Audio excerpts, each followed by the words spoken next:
Very brief. Your Excellency, the President of this honorable country, Kenya, Mheshimiwa William Samoei Ruto, ninachukua nafasi hii kusema asante sana kwa sababu umekubali kukuja kuungana na sisi watu hapa ya Kilgoris kwa kushukuru Mungu kwa sababu ya serikali ambaye Mungu amekupatia. Na wewe baada ya kupata serikali ukakumbuka mmoja wetu, ukapatia ndugu yetu, rafiki wetu John Ololtu wa kazi. Ninasema William Ruto asante. Mheshimiwa, tulipotembea kutafuta serikali hii, sisi tukiwa jeshi lako hapa, mimi nilikuwa mwenyekiti wa chama ya UDA, tulikuwa naomba Mungu tupatie serikali, na sisi tulikuwa nasema tutapata serikali kwa sababu Mungu alikuwa pande yetu na raia walikuwa pande yetu, na wale wengine walikuwa nasema wako na system, wako na deep state, lakini sisi tulisema tuko na Mungu na tuko na raia, tutapata serikali.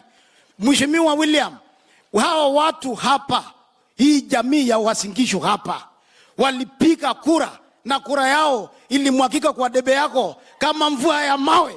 Na mimi nataka niwaulize nyinyi raia hapa, ule mlipigia Ruto si ni huyu?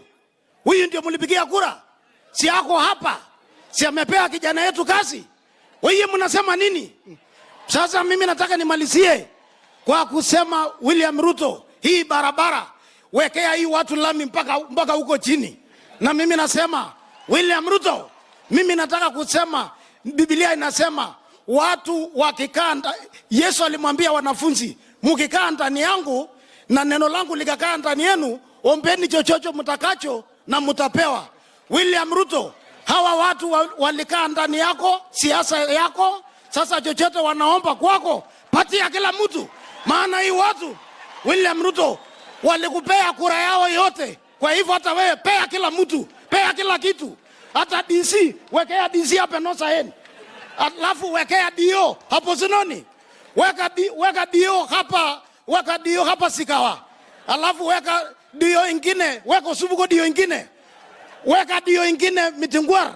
Kwa hivyo nataka niseme William Ruto, hii watu nataka niseme Mheshimiwa William Ruto, kiwango ya maziwa, weka shartuka kiwango ya maziwa.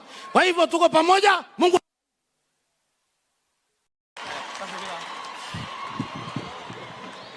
Mheshimiwa Rais, tunasema karibu.